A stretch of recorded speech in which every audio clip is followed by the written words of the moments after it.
Many of us in IT have labored in order to try to solve IT problems.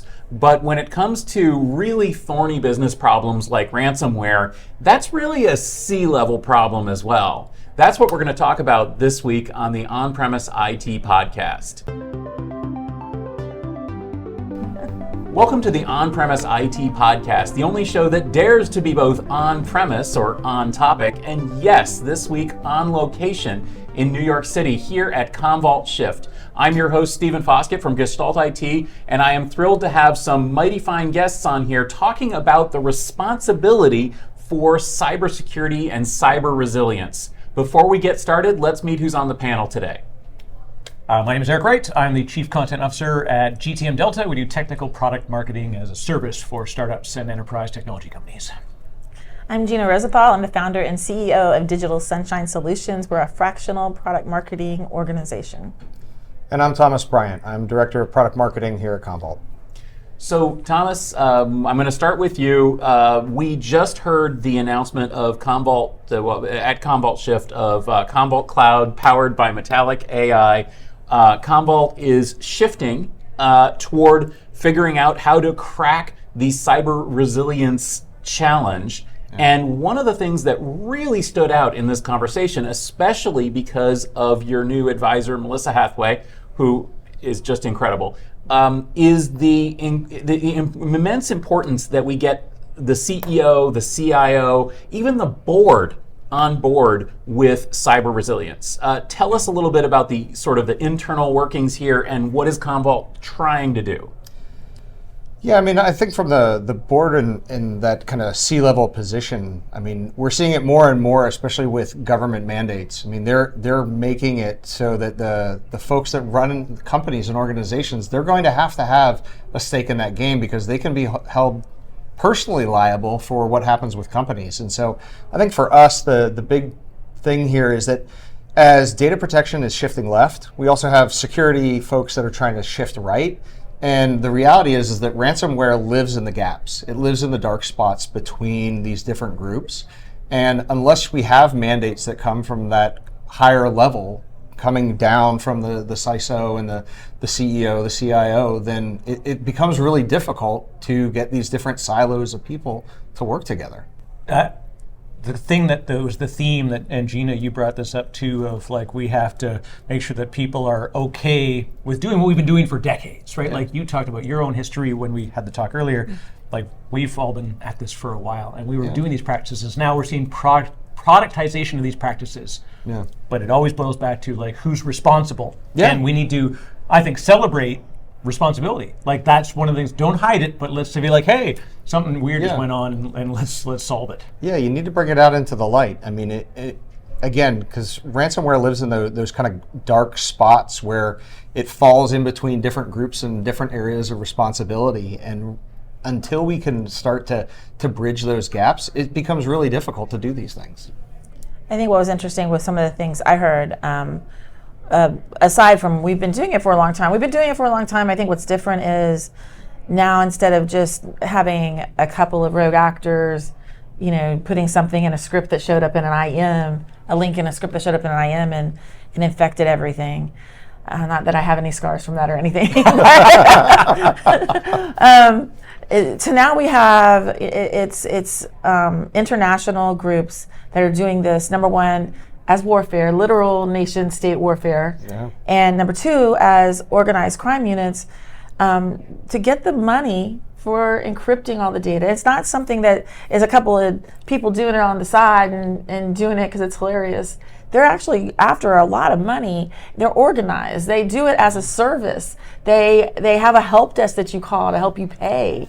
So it's on a whole nother level. Yeah. I love that one of the presenters that y'all brought in talked about shift right and shift left, and it was all about the NIST framework. Yeah. You've got the security side shifting back right. No, they're shifting left. They're shifting left. Yeah, security side is shifting left because they really don't understand the backup, recovery, protection part of things. But then you have the backup teams that need to shift right. They need to understand more about the security side and what information that the backup and the IT organizations can provide to the security side.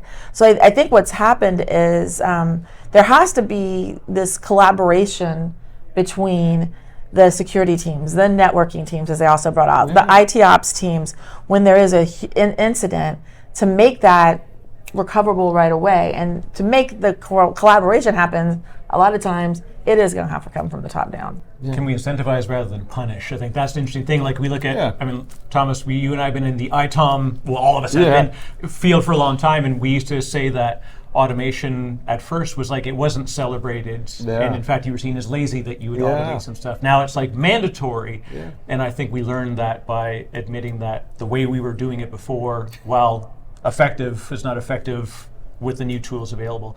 So the move to empowering like my boss as a director of technology, director of operations, or director of development, hey, we as a team should be better at protecting our assets. Can we like gamify making it secure? Right? Is there a way that we can incentivize it rather than go 100% on the punitive side and say if we bugger it up, there's a regulatory effect? Yeah, absolutely. I mean, there's always that carrot and stick analogy, right, that folks like to use, but or a carrot on the end of a stick, you just keep hitting them in it. Lord. Yeah, I suppose so. No, I mean, it's really fascinating to me to see how it's changed. But I mean, I think one of the interesting parts for me coming into this space is, you know, you mentioned, like, again, we talk a lot about the different silos there and how they do that, but like, how do we kind of democratize and how do we make that information flow easier? Because security groups and SecOps, they've traditionally just looked at live data. And so they have a very specific set of views. And their whole goal for a long time was to prevent. And now everyone's kind of moving to that. It's not just about trying to prevent, it's how do we minimize? Because you're going to get hit. It's, do you find out in the news before you got hit, or do you find out from someone internal? And so it changes the conversations that we need to have. Security needs to know that there's this other set of data that has rich metadata, has things like entropy, file changes, things that they don't necessarily have in tools that are looking just at live data. And vice versa, the data protection teams, where they're not really incentivized to do anything in security, but they have a big part to play, right? All of a sudden a security breach happens. A great example is, all right, SecOps sees that there's a data breach. I need to make sure that the data that we're retaining doesn't archive out or get deleted. So I need to change retention policies. How do they do that without having to pick up the phone and have manual processes? So the more we can automate those tasks, I think to your point, is a huge value. I think No, go ahead. I think the other thing to think about is when it happens that you're hit. Number one is being able to provide that data to the security team. They can see once you're hit, it's easier to go back and see when it happened. But what can help them is to see when files changed, how long ago, where else files have changed. So those kind of things, so that you're ready to do things. I love just kind of shifting gears. I also love the whole emphasis on practicing getting hit. Practice getting that you've been hacked by ransomware, and now what do we do? Yeah, I mean, the sad part is that there's not a lot of companies, other than those that have been hit, that have any sort of muscle memory in that. And so it's really difficult for most companies to go through that. I mean, you look at kind of the NIST or the MITRE frameworks that are out there for this, and you know, you go through and you do it, and you get to a certain spot where you get into like the incident response testing. And that's where people stop, because it's really hard, it's really expensive, it involves so many different groups, and the reality is if you don't test it, you're just setting yourself up for even more downtime, more lost revenue, because you have no muscle memory, you have no capability to actually get back. Yeah, I can remember back in the day, we did, have a good recovery plan, and we put it into place. And this is old school stuff that we didn't think about DNS. Like we recovered, half the country away. We didn't think about DNS. So it's just that's super duper simple. But I think in a ransomware case, it might be you don't think about, okay, yay, we have this backup from 2 hours ago. Let's restore it. Oh, everything's encrypted again. Yeah, right? It's a good data. Right. Yeah, I mean, in the fundamental level in a lot of these is actually Active Directory. Yes. Right? At the end of the day, if bad actors are getting in and they're stealing credentials, how do you know that your Active Directory environment is safe? Because they're going to go in and create 1 million accounts, and now you can't trust that. So you're rebuilding from scratch in many cases, and it's really I need to know when my last known good copies of this data are so that I can actually recover faster, because the blast radius can be your entire environment. Yeah. And Active Directory controls things even like the doors to your facilities. That's a lot of stuff that you have to deal with. And your So backups. I want to dive in here, because what you just said is, I think, the key to the premise of this episode, which is we need to get the C-level in on this. Yeah. Because as you just said, this is not just an IT problem. It's not just a BCDR problem, a security problem. It is a company problem. Yeah. Because if this data is, if Active Directory doesn't work and people can't like literally come in the doors, well, that's not IT's problem. That's everybody's problem, right? And the whole thing is everybody's problem. One of the things that struck me about all the things we've talked about here today at Commvault Shift is there's a lack of honesty and a lack of communication and a lot of assumptions, and so a lack of understanding about really this gulf between what is technically even possible and what people think they have or think they're doing. I want to talk about that. Yeah. So as IT people, I think most of us understand that, we understand what we can do, we understand what we can't do, but I think we also understand that the normal people out there have no concept of what we can and can't do, and are making assumptions about that are really going to cause problems. Yeah. What do you guys say to that, and how can we break down that wall, and how can we get the C-level involved in this problem?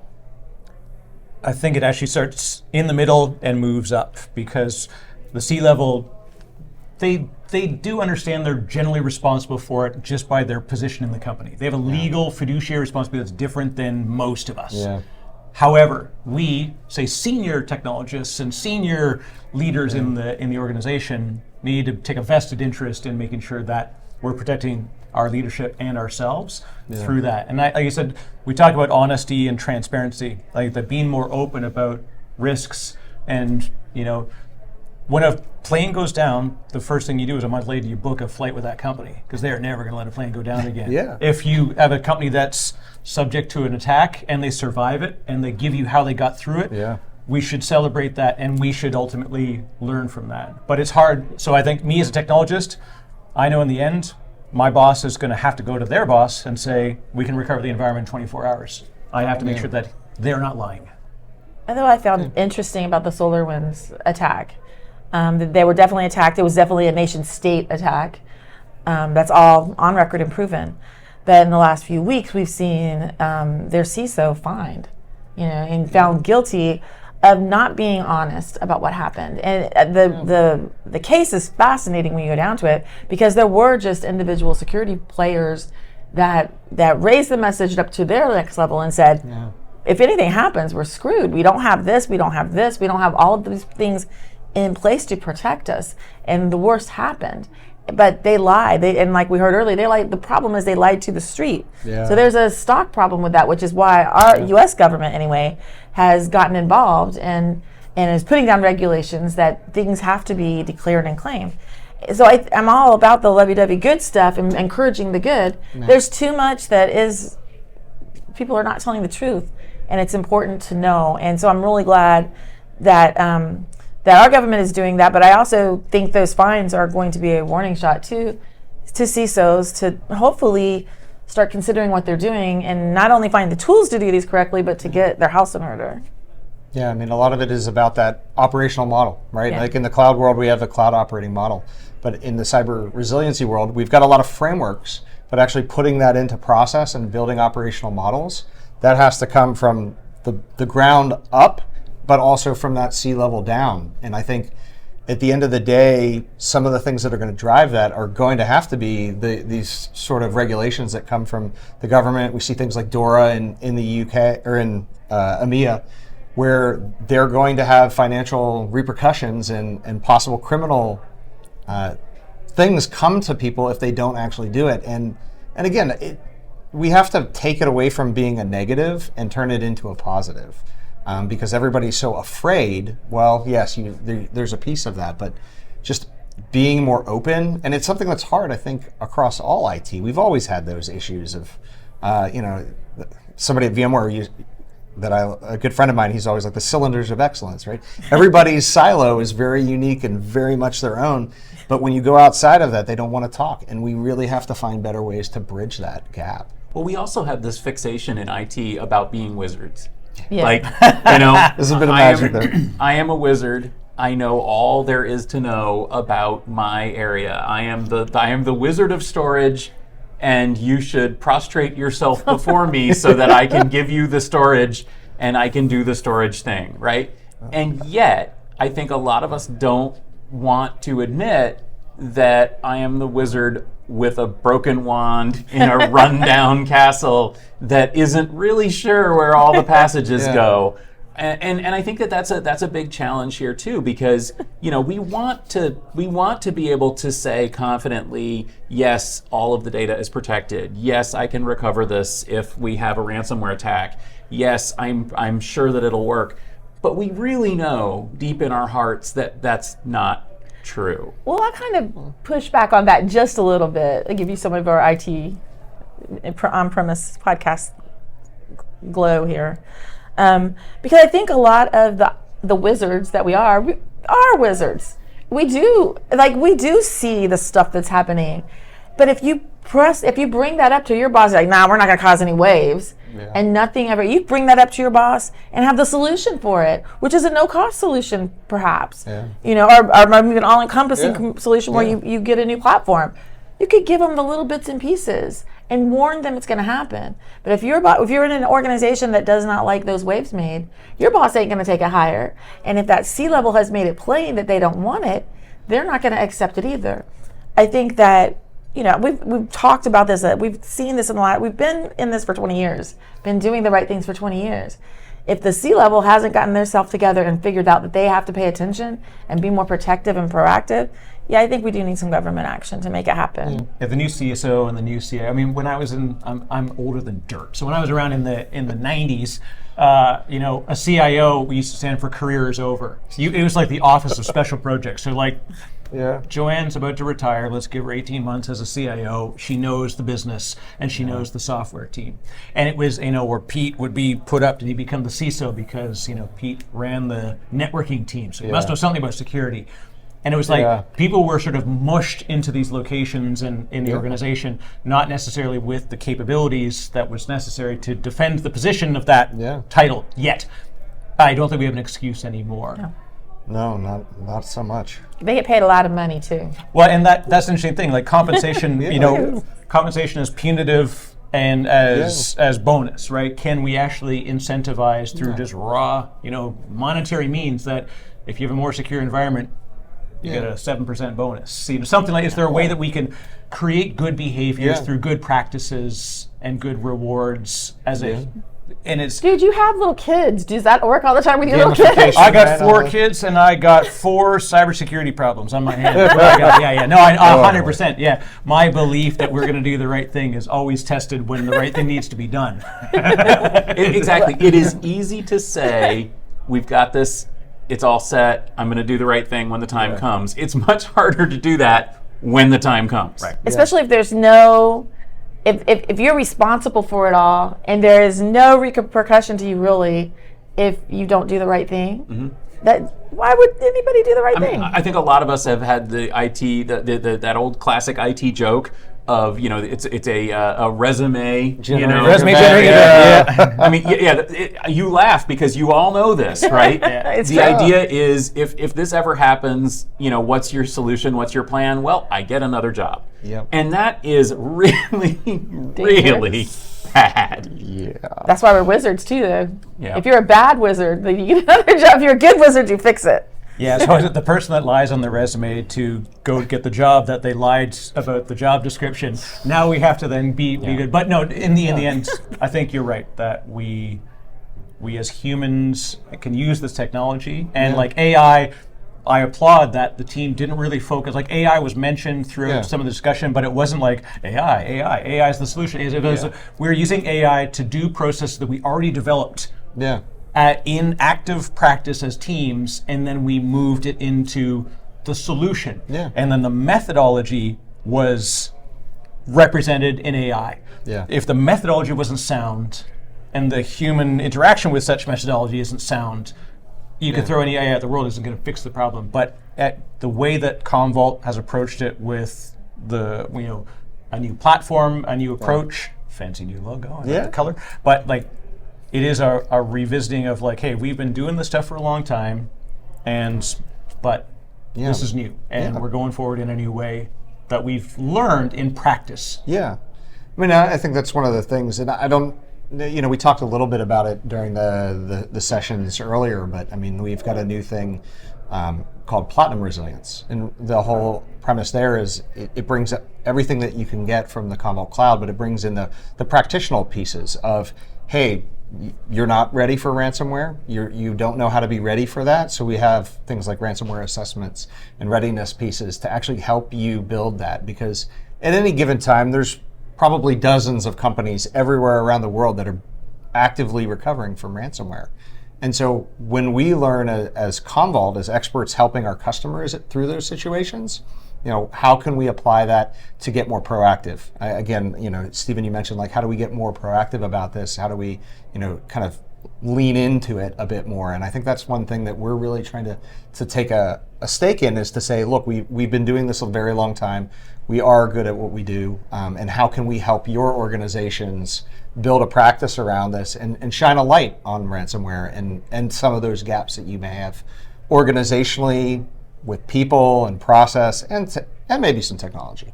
As Gina mentioned, right? If you don't test the plan, you don't plan the test, you test the plan, right? If we aren't practicing, if we aren't revisiting that stuff, like that muscle memory never gets created, and we've seen it. When you skip it and you hope, hey, I can watch Olympic hockey all I want, I can't skate. Yeah.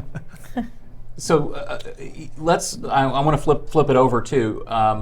So if we have better tools, if we have better practices, better processes, then we also need to figure out better ways of communicating up the chain. And I think that just like we are wizards, I think that the rest of the world has this sort of blind trust, or I don't know if that's the right way to say it, but they have these assumptions about technology and about technical capabilities. I think that most CEOs, I think that most boards, they look at their people and they say, we have good, capable IT people. My CIO is smart. My CISO is on the ball. They look confident. They tell me they can do this. But then I think that they don't understand sort of what the limits of technology are. And I think that they just assume, these people have got it. They tell me they've got it. They're on top of it. How can we better communicate up the stack, basically the limits of what we can do with this technology? Because, and it's a problem for product companies too, because product companies always want to make it sound like the product is pure freaking magic, and it just freaking it works and everything's great, and AI fixes everything, but it's not. No, I mean there is no easy button when it comes to security and ransomware and malware attacks. I mean it really is people, process, technology all throughout that stack. I think to me it's how do we remove the stigma of communicating up, because you mentioned like the resume generating event. I mean that is the one thing. I think back early in my IT career, I was always petrified of like, oh man, I've got to go raise this big thing up, and what's going to happen when I do it? And I don't know how, we can have the best technology in the world, we can have the best platforms and best AI and everything else, but until we can find better ways of dealing with the people, and that, I think it is going to be challenging. And I think all of us have a part to play in helping remove that stigma, in growing that. But I think the other thing too for me is like, for a lot of people, like data protection, people look at that as like, oh, I'm in data protection. Okay, well, where do I go from there too? And I think what people need to realize in IT, especially people that have been doing backups, like there is actually really good opportunity for you to grow your career through this as well, because if your data protection and you start to work with SecOps teams, now all of a sudden you have an opportunity to be the person that's bridging that gap. And that helps you grow your career, gains you more credibility, and that can help you with those conversations moving up when you could say, look, we've got data protection, we've got SecOps, we're the ones that are helping bridge this gap, shine a light on ransomware, and hey, let us communicate up the stack. I'm curious good point. what Commvault and the team, do you have like resources and educational like guides for people, not like general process guides? Because I think that's what we're missing too, is like we get the tools and we said, that's great, but like how could you automate this, integrate it? Like you've got a great set of integrations with partners that were announced on day one, which is fantastic. And in fact, some would even perceive them as potential competitors because you're honest that we use multiple products in each organization. And so let's work together effectively. So, you know, what are there tools that you bring to your customers like, this is a better process that will help you use the tool? Yeah, I mean, so we have things like our ransomware readiness assessment. And so that's where we bring in our professional services folks, people that have been through ransomware attacks, both from seeing it firsthand and then actually dealing with the recovery, to help companies understand where are they in that kind of maturity model. Like, are you just getting started? I mean, a lot of people don't even know what do they really need to recover, right? It's not 100% of everything, but what are those critical business assets? How do you just go through that process? So a lot of that is more consultative, and it winds up bridging into technology and the process that you do with it. But a lot of it is really just understanding what do you have, what really matters to you, what are the drivers for you. I mean, at the end of the day, if you are down, what does that mean to your company? It means you're probably not making any revenue. And so it quickly becomes from how fast can I recover, like RTOs and RPOs, they go out the window. It's how fast can I get my revenue generating machine going again? And again, that is the conversation that I think people need to move up that chain, is we need to tell our leadership how we can get you what's important to them, which is revenue. I mean, if you don't hit payroll, do you really want to have 10,000 people coming after you? Probably not, right? It's all those little things that people don't think about that you really kind of have to take a consultative approach to it. I think too, you know, if we're talking about, like the premise was from the top down and learning, I love to blog. Everybody knows this. I miss that written word. So being able to look at analyst reports and customer reports, and even looking at the government's cybersecurity pages, their whole agency that handles that, reading the NIST protocols, understanding what's required, looking at what came out of the SolarWinds attack and how the government processed that, all of that information to come to a decision. From a C-level, that is critical to understand it. So if you are someone that's been in backups forever, I think that's a great point you made about being able to partner with the security people and advance your career. You also need to read. You need to read and see what's going on, and understand and see where the world is outside of maybe the day-to-day work that you do as an IT person. And same way with this C-level, you have to see that, as was mentioned many times, you are a digital company. Your lifeblood is digital. You're gonna go down because you're gonna get attacked digitally. What's happened in the past to other people, and how can you move forward? You know, Troy Hunt turned a weekly email about explaining in human words what Patch Tuesday patches were really about, and he turned it into what is now a multi-million-dollar industry with Have I Been Pwned and a whole practice around it that he developed, because he just went to leaders in technology, just said, you don't know what this means? Here's an email that explains exactly what this means in your business terms. The more we can do to educate business people on the technology impact, and then as technologists, we understand the business, we have the equal responsibility to understand the business. Let's move, look up, act down, and work together. Yeah, exactly. Try to make the connection. Whether it's shifting left, shifting right, shifting up, shifting down, whatever it is, we have to make these connections. Bottom up, the middle out. And be honest. So thank you so much. I'm sorry to cut this off, but it's time. Thank you so much for joining us today. Before we go, where can we connect with you and continue the conversation? Disco Posse everywhere on the internet, and gtmdelta.com for my homepage. DigitalSunshineSolutions.com is my agency address, and I also have a podcast where we talk about all sorts of things like this called TechAunties.com. And of course, you can go to Commvault.com to connect with any of us at Commvault. You can find me on LinkedIn. I think I'm still Kix1979. It was way cooler 20 years ago. But yeah. It's still cool. Yeah, it's still cool. It is 100% still cool. And I'm Stephen Foskett. You can find me at gestaltit.com. You can find podcasts like this as well. Go to gestaltit.com/podcast or look for Gestalt IT video on YouTube. This podcast was brought to you by Commvault, who brought us here to Commvault Shift in New York City this week. We appreciate that very much. It's also brought to you by Gestalt IT, your home for IT coverage from across the industry. Thank you very much for joining us, and we will catch you next week.